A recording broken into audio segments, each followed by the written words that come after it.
online. And some people actually refuse to go into offices. So I had someone on Facebook who was saying she was negotiating with a potential employer, and she was like, all right, just so you know, I'm going to charge you $25,000 per year if you want me to go into the office every day. And they were like, that seems excessive. And she was like, that's right, it is. Internet access is going to be just as fast in rural areas as metropolitan areas. Some people actually refuse to go into offices. The difference won't make a big deal to people. Land is still going to be cheaper in rural areas because the population density will still be lower. New rich, like the crypto rich, are going to be looking for places to buy property and retire or semi-retire, and maybe spend half the year in the country or spend all of their time in the country. There's less need to be in cities for social reasons, so you can fulfill more social needs online than ever. Faster and cheaper mass transport will mean that you can commute when you need to, and also faster and cheaper, more convenient individual transport, so things like flying cars and self-driving cars will make it easier for you to get into the city, and greater convenience in delivery. So even today in a lot of countries, say in Europe, you can get things delivered by Amazon, and you don't necessarily need to live in the capital. You can live in some second or third tier city and get things delivered by Amazon like the next day. So this is the picture that I'm building here. Less people will want to live in the city because of the beauty of nature, of course, and the cleaner air out of the city, and the cheaper life. So what do you guys think? Do you want me to bring up those points again, or do you want to address the general idea? Yeah. So Go ahead, Chris. So I think it might be a good idea to provide some background on this.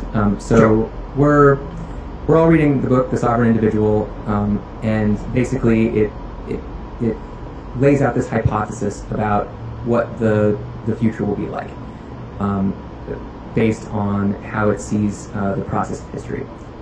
And one of the things that the book postulates is that one of the big changes that's going to happen during this process of transitioning from the industrial age to the information age, as they call it, is going to be that fewer people will want to live in cities, and more people will want to live in kind of rural areas. I think they said that some cities might end up surviving, but other cities will be like Detroit.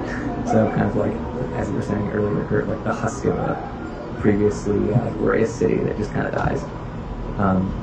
So yeah, it basically, I think their argument's a little more nuanced. Like some cities will sort of embrace digital nomads and these sovereign individuals and these people who aren't really tied to a particular country. Other cities will not do that and will consequently die. So background. So Kurt had his. I guess Kurt and Ariel were on two different sides of this debate initially. So Ariel, go ahead with your side. Yeah, I mean, I think everything you guys are saying is pretty accurate. Like, there'll be some urban decay in some cities, and there'll be a lot more movement of people in the future, but I don't necessarily think that people are overall going to be living in cities less. For the simple reason that I don't really see in the future that rural areas are going to hold much more appeal over cities. Like, I think people might live in different cities in the future. I think cities might be configured in a different way, but I still think cities are going to hold a lot more appeal than rural areas. Like, for one thing, like, just like talk about, like, I think Kurt brought up the point that as technology progresses, a lot of stuff you can only get in cities now, you'll be able to get in rural areas, and I think that's true. But I don't necessarily think that it's going to be all about that. I think there's a lot of things that are still going to pull people to cities. Like, there's community, culture, and there's even the fact that as technological advances are going to accumulate benefits onto rural areas, I think they're going to accumulate benefits onto urban areas at a much higher rate, simply because historically that's what's taken place. cities have accumulated technological advances faster than rural areas.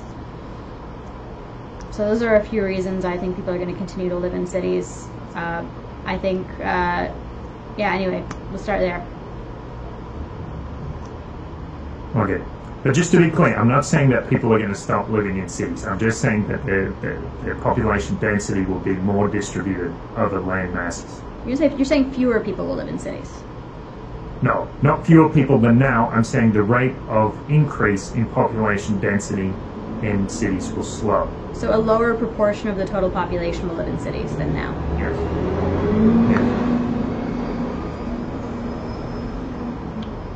I think I somewhat agree with Kurt,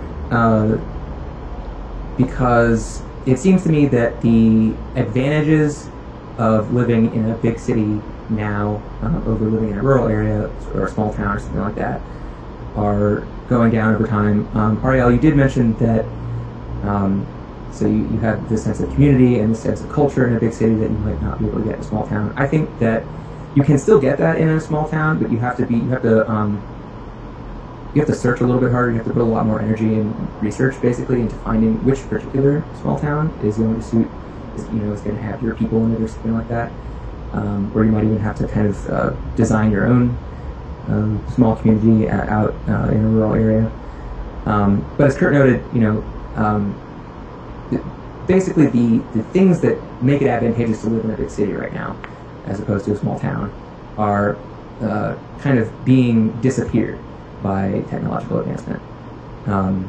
So maybe there will be new advantages that I just don't see right now. As new unknown technology gets invented. But I mean, I think basically the sovereign individual makes a pretty solid case that living in third world countries or living standards in third world countries will equalize with those of first world countries, and I think for the same reason that rural areas will equalize with cities. Okay, you made a whole bunch of points there, Chris, but I kind of want to address your first one, the idea that as an alternative to living in cities, people will just either research small communities and find the one they're looking for, or they'll gather their people and move to a small town, so to speak. I think that's accurate. I think a lot of people will do that. I think a lot of people currently do that. I think those people are called middle-aged people and seniors. I think there's a reason why young people gravitate towards cities, and it's not just because they will have a higher likelihood of finding the exact thing they're already looking for in a city, is because cities carry a large element of the unknown. I think for young people in particular, although I think it's more and more becoming the entire population, people aren't just drawn to what they're looking for. People are drawn to possibility. They're drawn for what they don't yet know that they're looking for. And cities offer that in a way that rural areas never can. Yeah, I think that's true. But I also think that people don't necessarily need that all the time, and it will depend on individuals. So some people would prefer just to retire early or retire simply and live somewhere out of the country and not worry too much about the chaos of the city. Or if they want that kind of unknown to explore, they can find things on the internet. And other people will live in the country like half the time, like retire for half the year and half the year live in the city or something like that. So there's a whole bunch of configurations that can go on, but it does come to individual preferences. So it's not just like we can just paint a population with a broad stroke. People want different things. But you gotta look at what the trend is. And the trend that I see happening, sorry, city noises, the trend that I see happening, I live in Toronto, and part of what's happening here is like the current senior retirement generation is the baby boomers.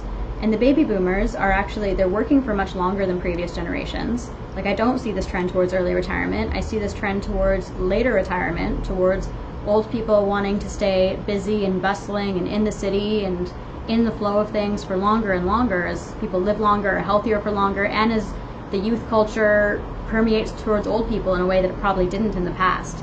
And that's a big part of the reason now why it's hard, as millennials, it's hard to find jobs, and at least in this city, it's impossible to find housing or to buy a house. At least that's one of the reasons, is that the city is full of seniors and middle-aged people who want to stay in the city and who are refusing to leave. And that, for better or for worse, no judgment there, but that's just what's happening. And I see that trend accelerating as time goes on. Like when our current millennial generation is in their 60s, I seriously doubt it's going to be like a drive to the pastures, so to speak. I see that trend only accelerating. Right. Well, this is how I see it. I think you're looking in the distance, and there's this hump in the distance, which is this tendency of employees to stay in the city. But in the future, we're not going to necessarily have as many employees. So things are going to be different. So we have these like digital nomads and other people who are going to work online, and they won't need the kind of things that working boomers need at the moment. Their needs are going to be very different. But for people who are employees now and people who only understand the employee mindset for now, yes, that's right. But eventually things will change. Yeah, I was going to say I think one of the big technological changes, one of the big kind of structural changes that the information age is bringing to society is this, in the sovereign individual, they call it the tyranny of place. Basically the tying of people to one particular location. And basically they argue that that's going to go away in the information age, and people are not going to be tied to any one particular location. And so I definitely agree with you, Ariel, that as a younger person, especially, and maybe as an older person who's still working, a city might be kind of, if you had to pick one place to spend most of your time, then that would be the choice to make. But I think that more and more, as travel becomes cheaper, as Kurt was noting, mobility is getting easier. People can spend part of the year in one place, part of the year in another place. They spend 1 week here, 1 week there, and I think you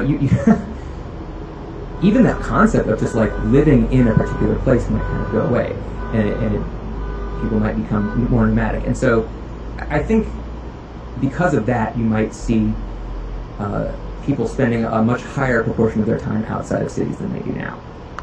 Maybe they'll visit the city, now and then if they're looking for some excitement.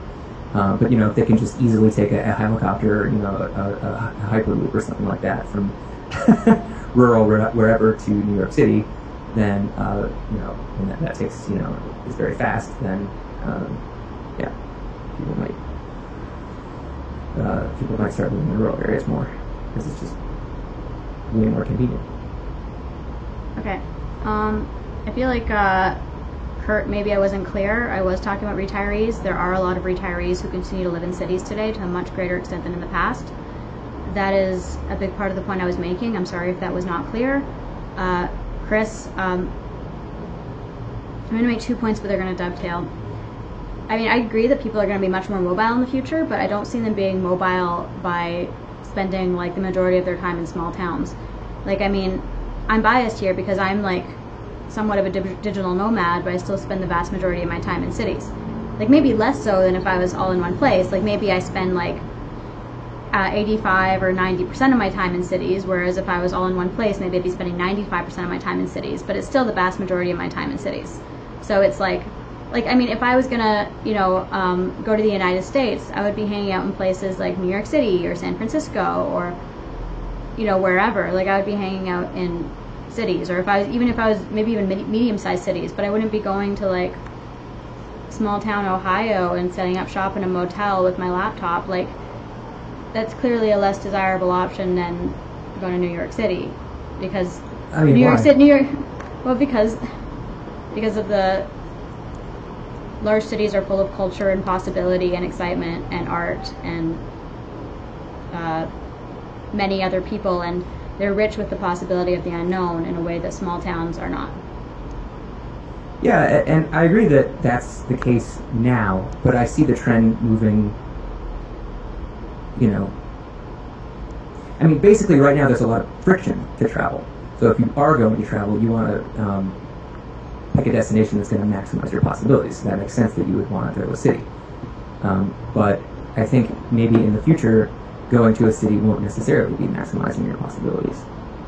So that's all I'm arguing. Well, how would it not? Like, a city is by definition a place that has a large density of people all compressed together, and how would that ever have fewer possibilities or even an equal number of possibilities to a small town that has a much smaller number of people? Like how can a place that has like I don't know 200 people ever offer the same richness of possibility as a place that has 8 million people? I mean, it depends on what you're looking for. If you're looking for richness of possibility, then yeah, of course a city is probably always going to be that.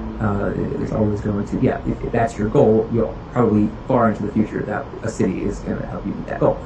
But if, imagine that your goal is not that. Imagine if your goal is to spend a few months just working, and getting stuff done. Or spending some time by yourself to relax. A city is probably not the best place to go do that. So, like, sometimes, like, you want to, like, the best beaches are the ones that nobody's heard of, and the least crowded, because those are the most relaxing beaches, because nobody's there. So it really depends on your, what you're trying to accomplish. Yeah, sure. I mean, I could see that, and I could see a situation in the future where people are more like, instead of it being one type of people living in the country, one type of people living in the city, I could see it maybe being a situation that's more like a large number of people are rotating between both. So maybe instead of 20% of the population being in the country and 80% being in the city, or whatever the ratio is for a region, you have like 100% of the people spending 20% of their time in the country and 80% of their time in the city. I could see something like that.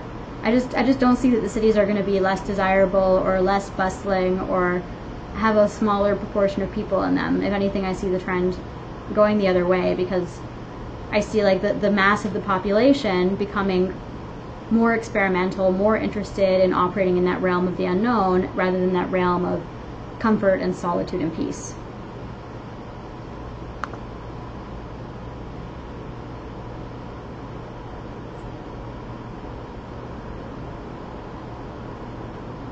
Well, one analogy that I'd like to draw is to commuting. So before the automobile, people didn't really commute. And then when automobiles became available for a lot of people started moving farther and farther away from the city.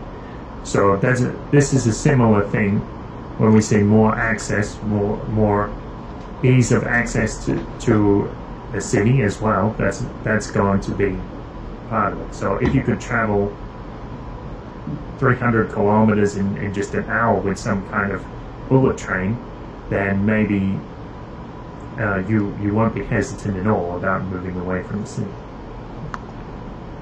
I think that's Well, yeah. Go ahead, Chris. Well, yeah, and also if you don't need to commute at all, then why commute? Might as well just live wherever you want. Yeah, I was just going to make that a similar point. Like, I think that's a really interesting point, Kurt, but I do think it is still based on this very idea that you're criticizing, that we're still going to be like the employee static workplace kind of paradigm. And I do agree that that's going to erode to a certain extent, but what I don't agree with is I don't agree that that's going to lead to the cities being less desirable. I could see a situation where, like, I think if people were less tied to the place that they're living in order to have to work somewhere, I think they would spend equal or more time in cities, or they'd be moving between cities, especially the people of the future. It depends. It depends on the person's earning capabilities and what their priorities are. But sometimes, related to your point before about the retirees staying in Toronto, I'd say that people are set up in that mindset when they were quite young. But if somebody gets to, say, 25 years of age, or even a little younger, and they realize that they can live anywhere they like, or they can live in a cheaper place if they want to, then why not? And that's when these are like formative years, when habits are still forming in their brain. So it's a very different thing to having a retiree who's already had that whole life set up in the city and decides to stay there.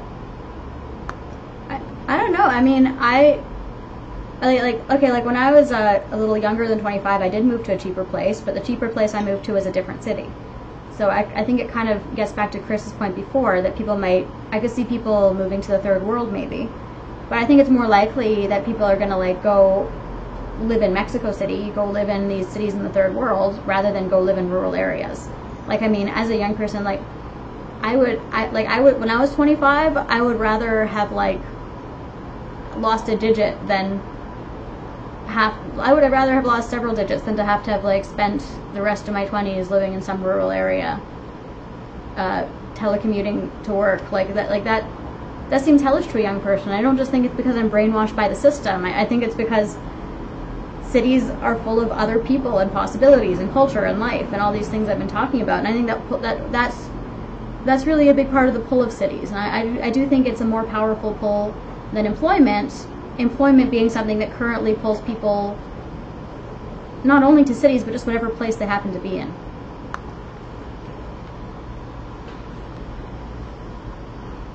Yeah, and I agree that for a younger person, cities probably will always hold more promise than rural areas.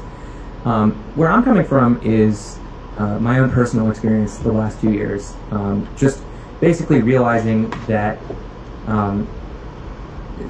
everywhere is basically like the place that you spend the most time and you invest yourself in is the place that becomes special to you, is the place that becomes home to you. And you know, if you don't do that anywhere, then nowhere is really better than anywhere else. Especially, you know, and as mobility gets better, as travel becomes cheaper and more convenient and faster, you know, it's like, well, I could be anywhere, so I might as well just pick somewhere and settle down, and you know, wherever I pick is going to be, you know, is going to be the best place.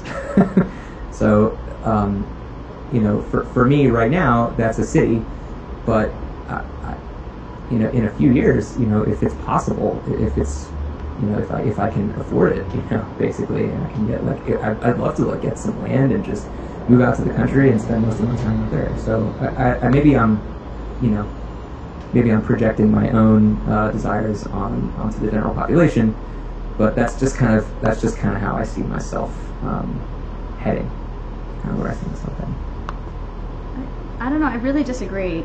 Like, I personally feel extremely different depending on which place I'm in, and it's not at all based on just situations of convenience or employment, or even the other people who I'm specifically interacting with, although it is a big factor.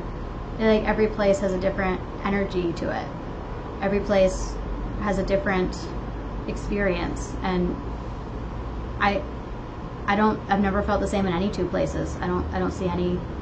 I feel like I'm a different person in every place.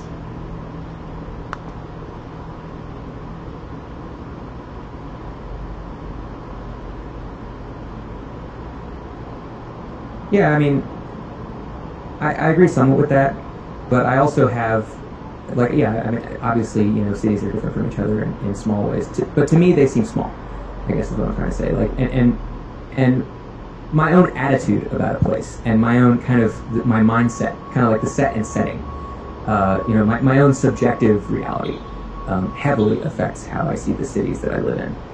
For instance, I went to live in Austin in 2016 when my health was very bad. And when I look back on that time, I'm like, man, Austin really sucks. But I'm not really sure if I'm conflating, you know, Austin being bad with, you know, my mental state at the time. So after that experience, I realized, like, oh, you know, basically the attitude that I bring into a city is much more important than the city itself. Or much more important than I had realized previously. Yeah, totally. I mean, it's like drug, set, and setting, right? It's like setting is the city, set is your mindset, and drug is whatever you're doing, other people or your job or your activities. That's the drug. So all three matter, but I don't think you can just dispense with setting. I don't think you can be like, oh, I have this job on the internet and I'm in a good place, so I'm just gonna set up on this motel in the middle of on the side of the highway in the middle of nowhere, and I'll be just as happy as if I was in the middle of my favorite city. Like, I just don't think it works that way. But we're not talking about setting up in a motel. We're talking about like setting up in Manzanillo or Sayulita or something, some city, some town on the coast that's beautiful, or some town in rural New Zealand where there were San Miguel de Allende. Sorry, San Miguel de Allende, sure, yeah, yeah, or Cafayate in Argentina or something like that. So we're not talking about somewhere that's bland. Talking about somewhere that's impressive. That's probably part of the appeal. How many people live in these places you're listing? Well, I know that San Miguel de Allende is quite densely populated by people from the U.S. But like, I mean, these are examples. I mean, some of the real ones would be places that I haven't even heard of. But for example, Sayulita has a population of approximately 5,000 people. Yeah, and San Miguel de Allende is 139,000. For reference. Well, 100,000 is hardly rural, but I mean, yeah, I mean, I'm sure a lot of people will do that, and different sizes of places are suited to different people for sure. Like some people, but I do think like, I don't know, I don't see cities becoming less of a thing. Like if anything, I think we're likely to see like mega cities emerging in North America over the coming century, like cities with like tens of millions of people. Well, yeah, I think as we were talking about earlier, I think it's likely that, basically commuting ties will, like as Kurt was saying, the invention of the automobile caused cities to grow. And that's because it was easy to get, from the outskirts of the city to the business center of the city, and back in a convenient amount of time so that you could, work in the middle of the city and live on the outskirts of the city, and that's fine. So I think continuing that trend, as transportation becomes cheaper and more convenient, I think it is likely that cities will become kind of larger by land area. They'll become more spread out, and probably they'll grow in population as well, just as the general population itself grows. But I do think that it's likely that we'll see people spread out more. Or maybe we'll just see both at the same time. That's kind of how I see it going. Like cities will get larger and more populous and more spread out. I mean, what do you guys think? Like you guys are talking a lot. Like what do you think draws people to a rural area over a city? Like I've listed a lot of things that will draw people to a city over a rural area, but what positive motivations do you guys see moving people in the other direction? Well, number one is, of course, the cost. It's a lot cheaper to live in the country, especially if we're talking about these areas in developing nations where you can get like a hectare for $1,000 or whatever it is. But then there's also the natural beauty, the clean air, and there's also the potential of being able to build something that is your own. So it's not like in a city where you kind of have to accept what's going on there and try to work out your own niche there. You can actually create something like create a building according to your own design, or a little community or something like that, because the cost is so low. I don't know. I mean, in a way, I sort of see the opposite. Like, especially we're reading The Sovereign Individual and talking about how in the future, like, one of the only, like, governments are going to struggle to be able to tax people, and one of the only ways they're going to be able to do that is through property taxes. And it seems to me like buying a large plot of land in the country is the perfect way to, like, rather than escape what's already there, to become entrenched in what's already there, to become entrenched in existing national borders and existing land politics and stuff like that. Whereas by being a digital nomad and going from city to city, maybe spending some time on coasts and small towns, but by and large being like a mobile anonymous city dweller, it seems to me that that's the way to have the power to build a life of your own choosing and to escape what already exists, and that the things that you build will be things that are also mobile. They'll be things that are online, or things that are made of information. Yes, exactly. I think that both of you are making good points. I think that the way I see Kurt's point is that if you're trying to build something physical, then you're going to have a much easier time doing that out in the country where there's more space and land is cheaper.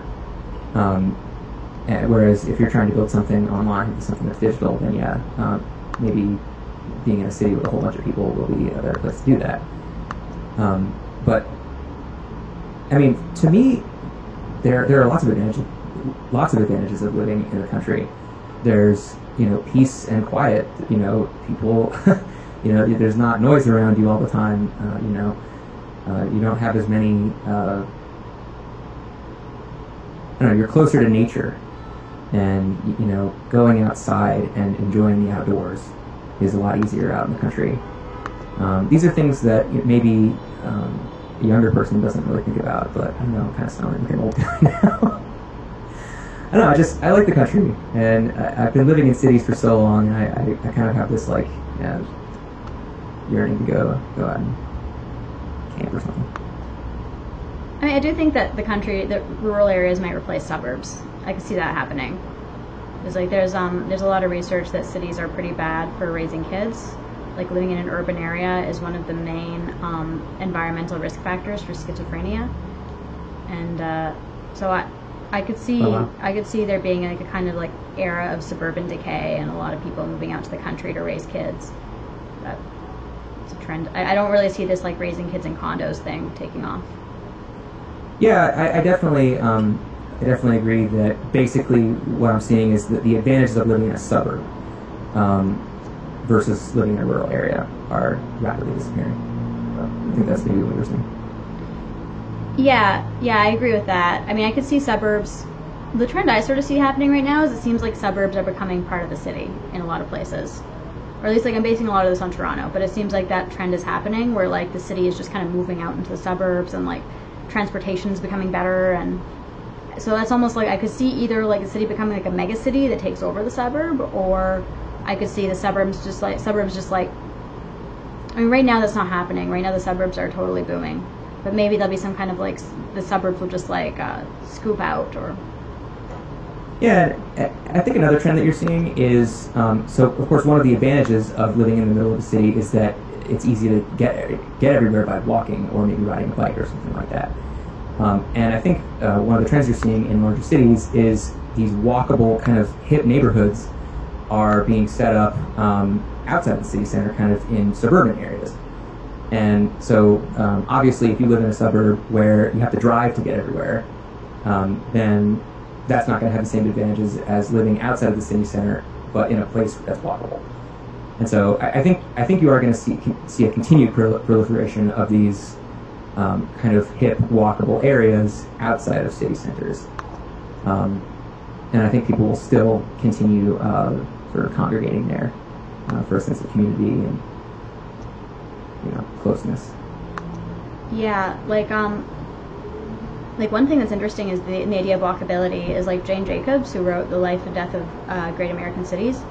She talks about how a major factor in the cultural growth of cities and in cities being able to offer the things they have to offer is like walkability, like people walking to where they need to go and people interacting on the sidewalk. And basically the argument is that places that don't have that have no culture and will never have any culture, and places that have that a lot become like bastion points of culture.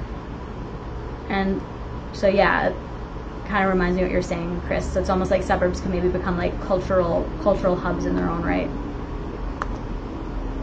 Yeah, and adding to that, I've noticed that in the small amount of time that I've spent in small towns, it seems to me that small towns have this element as well of walkability. It's not it's not as large of an area as it would be in a big city. But generally there's a bar or a row of bars or something like that are kind of all in the same place, and on weekends there are sort of crowds that gather in these social spaces, and that's where the community gathers and organizes. And so I think you can still have that, have that kind of walkable area in a small town. But the difference is that people will have to commute to the city from wherever they're living, instead of all just living right there around the bar, which is what they would do in a big city.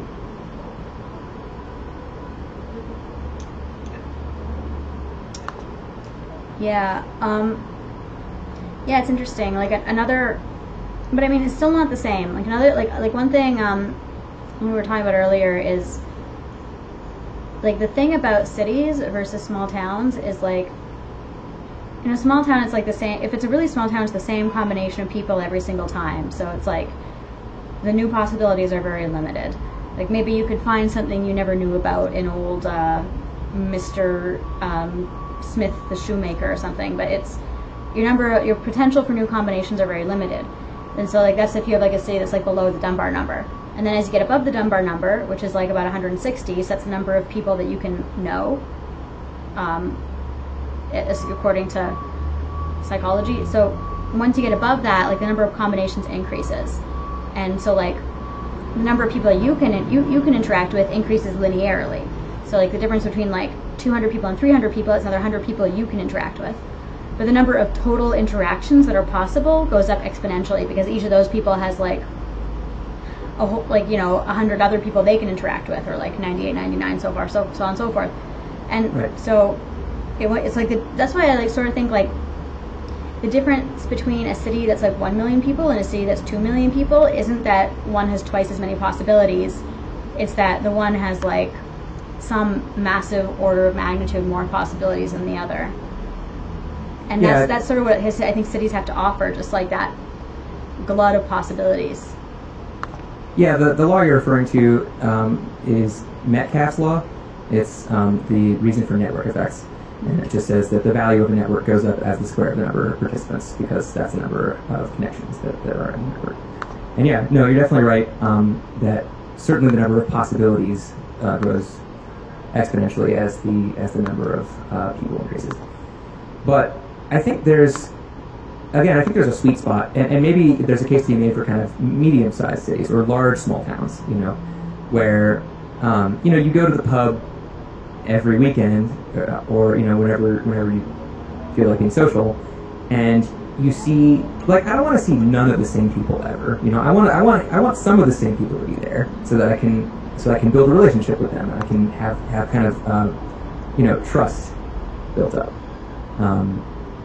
But obviously, I don't want to see exactly the same people every single time, and it's nice to have new faces show up and make new connections too. So I think there's kind of a sweet spot between too big and too small. I don't know. I mean, I feel like you have that in a city, though. Like, I feel like living in a city, I have like my small number of people who I see in some kind of rotating basis, or I have my friends who I see specifically. And then I have like a subculture, and in the subculture it's like a small town because I see the same group of people, and so it's like a bit of like a tribe. It's like people I know I have stuff in common with, so it's like self-selected a bit. But there's like strangers and there's old people there, and then there's just going around on the streets, and it's just like completely random who I meet and who I don't meet.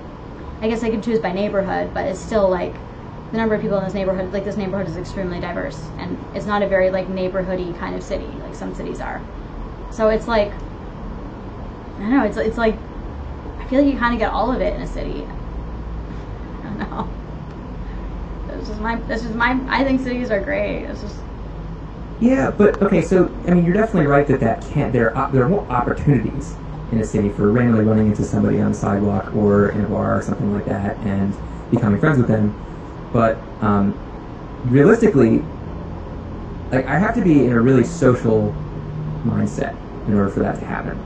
And like I have to kind of want to make it happen, unless I happen to meet somebody who's like hyper social and really trying to meet people, and they'll we'll become friends quickly or something like that. But like basically what I'm saying is the last few years I haven't noticed very much that I've used the cities that I've lived in to specifically make connections to people in that city. Now I have used like Meetup.com to find meetups of people in that city that share my interests. But that would work just as well in a medium-sized town or a small town. Although I might I might not have as much success finding those people. But I mean, that's the thing though about like a big city is like I feel like that's sort of the paradox of it, because you can either use it or you can't. it's like I have to. It's like a city is it's full of challenge and full of possibility for downfall, right? Like there's so many ways to feel alienated in a city, like to a far greater extent than in country life, because it's like there's no one who's automatically knows me and who automatically is going to look out for me. And if I just stay in my apartment and I don't call my friends, like a lot, like in this city at least, a lot of like people aren't going to call on me. I would just be here. Like you might as well be living in the woods. I might as well be living in the woods. Yeah, like I can be living in the city and be completely isolated, and there's not going to be like the whole neighbors who know me or who are going to come check in on me. That's just not going to happen in a city the way it would in a small town. But at the same time, if I like push myself and take advantage of it, like if I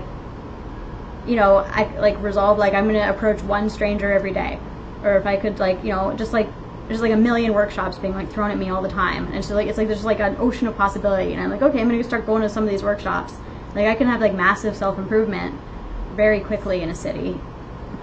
Yeah, I agree. And if you're in the mindset, if you're in the phase of your life where you're trying to make stuff happen, then a city, of course, is probably always going to be the best place to do that. But again, there's the other side of life, which is withdrawing and resting and kind of the yin instead of the yang.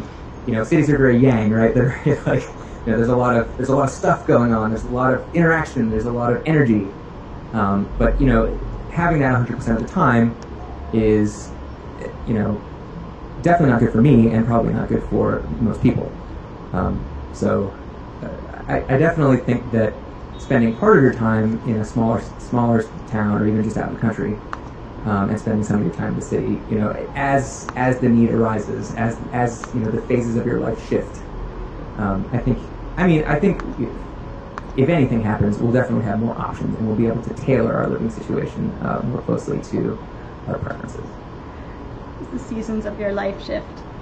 Kurt, do you have any thoughts on this? No, I think that was a nice little summary there, Chris.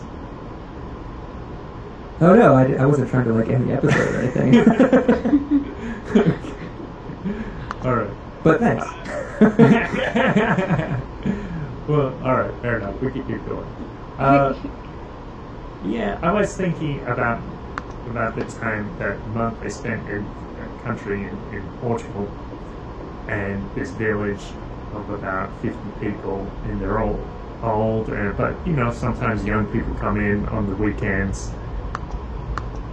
And let's see, I mean, the internet access was pretty good, so that part was fine, and it was relaxing. It's beautiful there for a short walk to waterfalls. But there's only one store in town, and the food wasn't always especially fresh, and I was eating like just beans and rice because I didn't want to spend the 25 euros to go all the way into town and buy, go to the supermarket. So if I had a drone that could deliver from the supermarket in the next town over, that would be a pretty good living situation, and I probably would stay there I could stay there for 3 months or 6 months at a time and sit there and write a novel or something like that. So I think that will be appealing to a lot of people. Not everybody, but that would appeal to people. Great point about the drones, by the way. Drone deliveries are going to change everything. Yeah, but, I mean, I think that's going to be a huge factor in what we're talking about, in motivating people to move out of cities.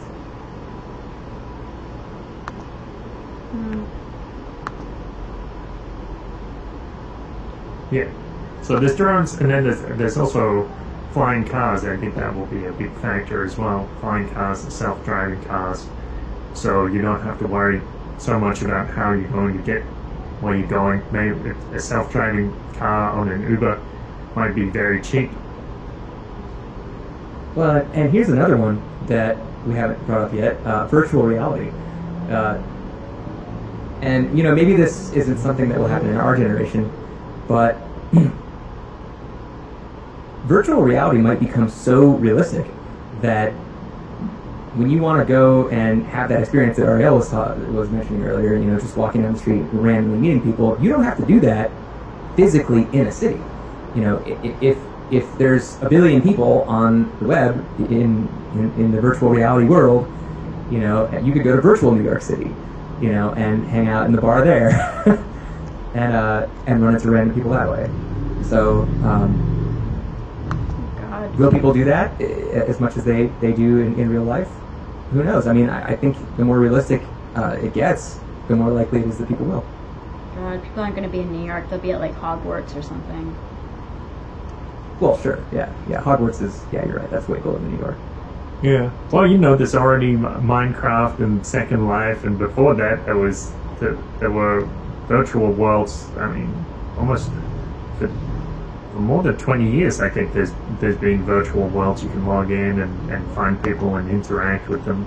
So, I guess it's still kind of coming into its own, because for most people talking about Second Life, it seems pretty niche. It's pretty nerdy or something. But there's something there.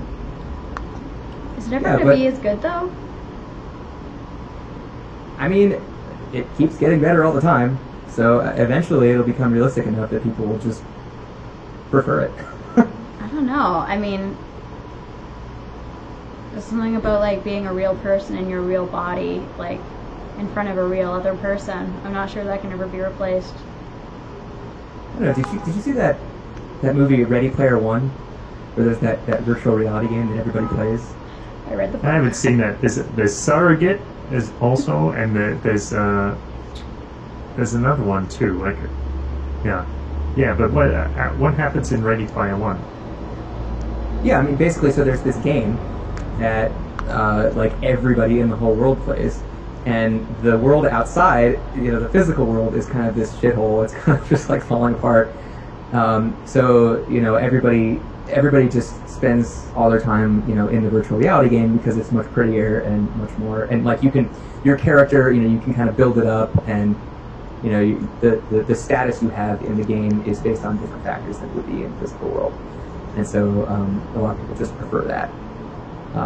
But yeah, it's a fun movie. The ending's nuts. I want to get away. But yeah, I mean, so imagine, that you have this ability to go meet your people basically physically, or imagine that virtual reality is so good that it's indistinguishable from meeting people in real life. Maybe it will never get that good, but let's assume that it does. So imagine that you're living out, near a creek or something like that, and you have this waterfall, and you have like, animals running around, and you have hills and things that you can go explore in, and so when you want to get away, you just go into your real world, and you do that. And then when you want to go socialize, then you can like put on your headset or go on your holodeck or whatever it is that you do, and then you go hang out with your people, and you do whatever you want to do. Of course, I guess I'm not mentioning that it would work in reverse as well. So you could live in the city and then put on your virtual reality world, and now you're in the country. So I guess it kind of works both ways. So never mind.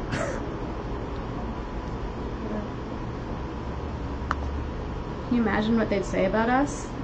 Like, living in this time without our virtual reality world, having to go everywhere in person? We'd be like, it's like how we look at people in the 1980s. Yeah, like snail mail. Snail mail, yeah. Fax machines. Faxes. What else did they have? Like, record players.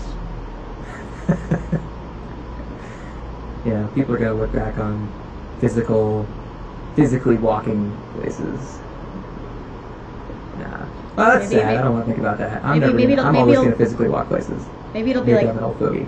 Maybe it'll be like having sex. Like, they'll look at like physically having sex as this like disgusting thing. Disgusting, dangerous disease thing. They only have sex in the virtual world. And reproduction is done with machines. That reminds me of the movie WALL-E. Have you guys seen that? I've seen that movie, yeah. Yeah, where they're all like these blobs on these like remote control chairs, and like the guy and the girl like something goes wrong with their screens, and they like actually end up looking each other like physically in the eye, and they're like, whoa. What is this? Yeah. It's just like meeting somebody physically face to face. Yeah, and they all have these like beautiful bodies in the game. Yeah, exactly. I don't want that future. I don't know. What do you get? Would you guys want to live in that future? Not the Wall-E Well, I future don't mind. specifically, but Yeah, I don't mind having the option, but I think it makes me think of this phenomenon, especially in Japan, where people just aren't meeting each other, they aren't dating, and even if they date, they might not have sex, and they meet all their sexual needs with pornography, and they meet their social needs playing Minecraft or something like that, and they get increasingly disconnected, and I think eventually it's alienating. I mean, I don't think that lifestyle is sustainable. I mean, it also means that the reproduction in the culture goes down, and you can see Japan is graying because of that.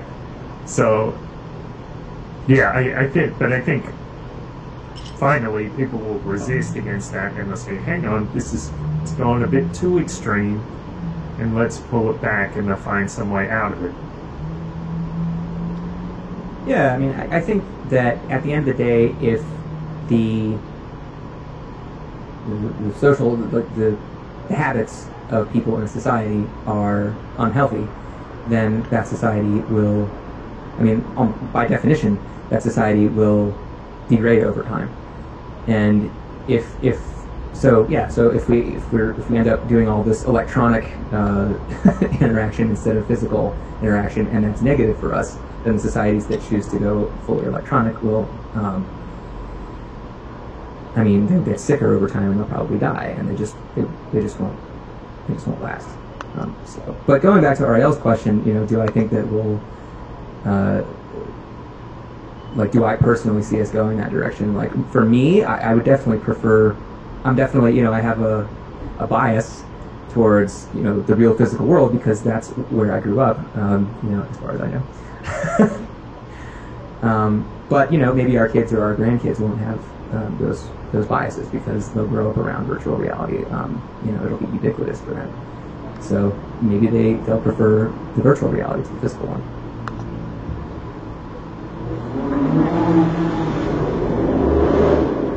How's that city life working out for you? Yeah, I mean, if we're really talking about like saving rents, maybe like there'll be some kind of like pods that you can just sleep in for very cheap rent and just stay hooked up to the virtual world all the time and be like fed through an IV or something. You could really save a lot of money that way. Well, but I think your muscles are attached to your brain, and like if you just are in a pod, like not moving, then eventually your body's going to decay and your brain will follow. So, like if you're in a virtual reality world, you at least want to have enough space to move around in the physical world, such that your muscles are being utilized. Otherwise, yeah, your brain will just decay very fast. Right, so maybe you want like a little like walk-in closet size room so you can like move while you're in the virtual world. Yeah, I mean, you at least want, maybe 6 feet, 6 foot cube, 7 foot cube, something like that. Like a little like something you can stand up in and move around it. You want like a 360 treadmill below, so you can like walk in any direction. Yeah, exactly. I think they have those now. Yeah, but there are a few things about that which are similar. I mean, in Japan there are already pod hotels, and I guess pod dorms, I believe, and they're only like maybe less than 3 cubic meters, and you just go there to sleep, and you have a PowerPoint and power outlet in there, and that's about it. And there's also cases where people have been sitting in cyber cafes playing Diablo or Warcraft or whatever for 36 hours, and then they stand up, they have DVT, and they just pass away. That kind of stuff happens already. What's DVT? Deep vein thrombosis, like a blood clot in your legs because you haven't used them recently. So Yeah, and then it so it builds up in your legs. People get this on like long airplane flights, and then it like moves up into like their heart and just they have a heart attack and die. Holy crap. Yeah, so Holy there's crap. already those risks down there. So make sure you exercise, kids. Yeah, don't live in a pod and stay in the virtual world for too long. This is depressing. I mean, I hope we're not talking about the future of Japan. Sorry, Japan. I think we're talking about the president of Japan. President of Japan. Oh Sorry, dear. Japan. Sorry, Japan. So I don't know. I mean, there's another question. Chris kind of brought up an interesting point. Like, do we prefer the real world simply because we have a bias to the real world and we happen to have grown up in it, or is there a deeper biological reason why we might prefer the real world, or a deeper, let's say, metaphysical, biological, existential reason why we might prefer the real world over the virtual world? I think this goes back to John Vervaeke and people who talk about anagoge and coming out of the Plato cave or coming like breaking out of the matrix, taking the red pill instead of the blue pill. I do think there's a human drive to get closer to the real, and so I think that I hope that based on what I understand of human beings, that people will always have, when they know there's a realer world, like they've been spending their lives in this like kind of simulated matrix world, that they're going to prefer the outside world just because it's more objectively true, because there's something innate in humans that draws us towards what's real. But if the Matrix is awesome and you're a billionaire in the Matrix and you can do whatever you want and have whatever you want and have whatever experience that you want, then maybe people will prefer that over, like, if the real world is some horrifying AI monster that's controlling that's taken over everything and everything is this giant post-apocalyptic wasteland, then yeah, maybe being in a simulated world would be preferable. So I hope it won't get to that point, though. Crossing my fingers. I mean, there's also like this philosophy of like postmodernism, post-structuralism that sort of questions this idea of like realness and authenticity, and sort of says like there is no real, there's no real, but like this idea of like authenticity is mainly used as like it's a language game or a tool for power, and that really what makes the virtual world any less real than the meat world that we find ourselves in. Yeah, I mean, so they're saying that fiction has a certain truth to it that non-fiction will never have.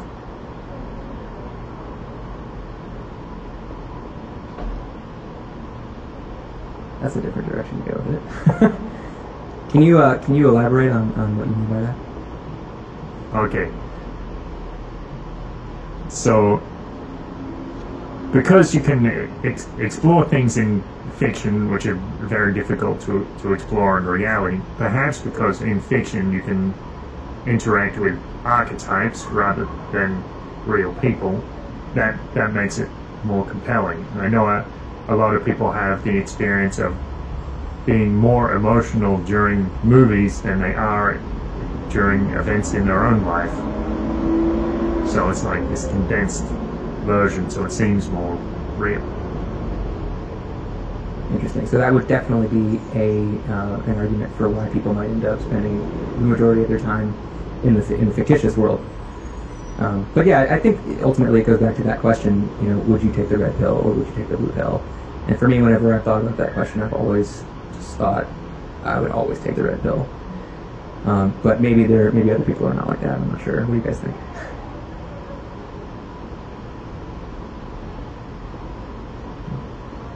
Yeah, well, I mean, in the way it's posed in the movie, you wouldn't actually know what's at risk. But so Neo makes the decision without actually knowing where the red pill is going to lead. So is it from that perspective, or is it with? Well, no, but basically, he does know, that the red pill leads to a world that's realer than Sure. what he knows. Sure. And so if somebody, if Morpheus came to me and said, would you take the red pill or the blue pill, and gave me the exact same information that he gave me, I would always take the red pill every time. So, even even if it is some post-apocalyptic, wasteland, I'd want to know, Yeah. I want to know what it's really like. It's kind of like the concept of like the metaphor of like the Black Mirror, right? Like how much time, we're already facing that today. Like it's not like it's like we're facing basically the same thing right now. Like it's how much time do you spend on the electronics. That's like the virtual world of today. Like how much time, and that's how much time you spend in the virtual world in the future. Yeah. Well, and I think you could even draw an analogy between city life and rural life, and that, like, to me it almost maybe this is part of my drive for authenticity, that I want to go out in nature and experience it more. Maybe cities feel somewhat inauthentic to me, and that's why I have that drive. It's interesting. What feels inauthentic about cities compared to rural areas? Well, they're just they're human constructs.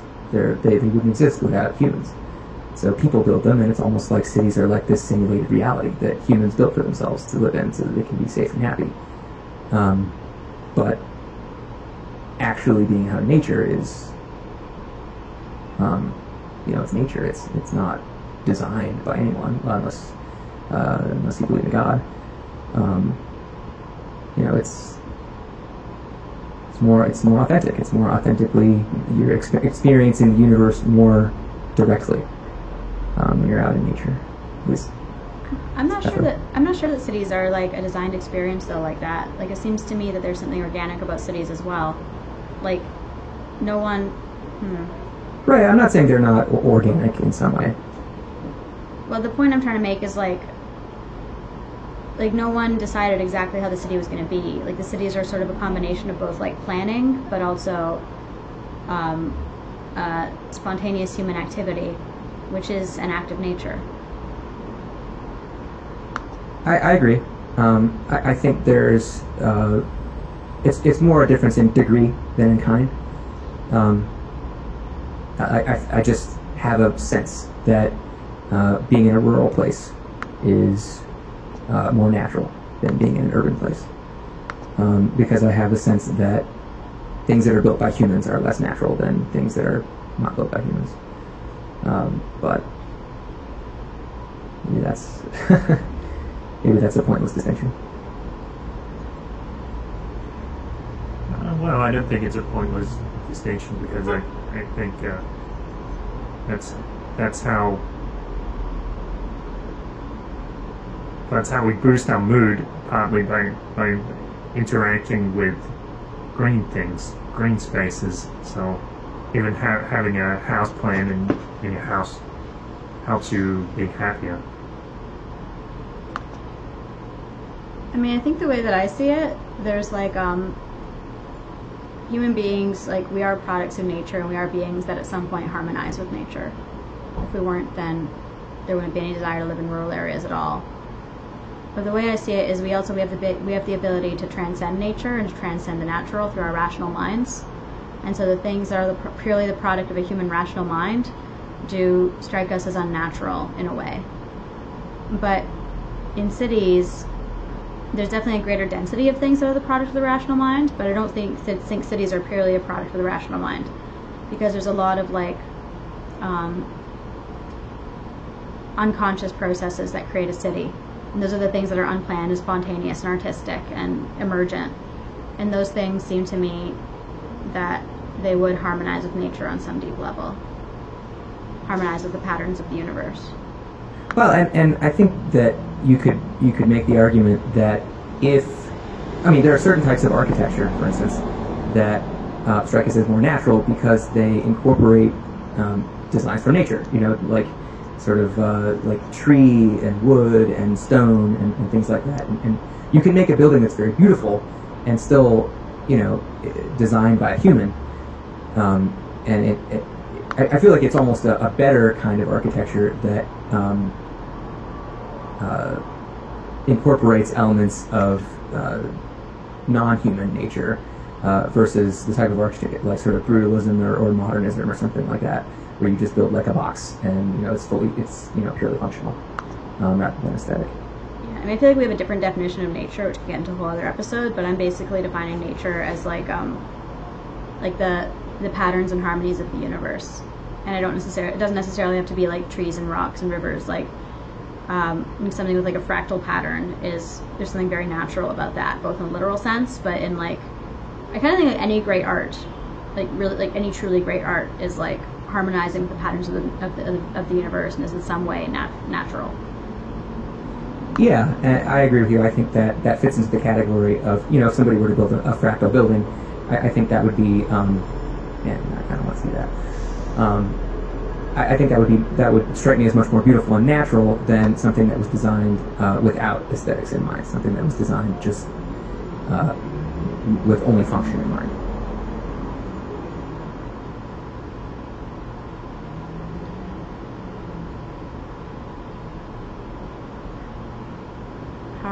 Are we feeling maybe ready to end off?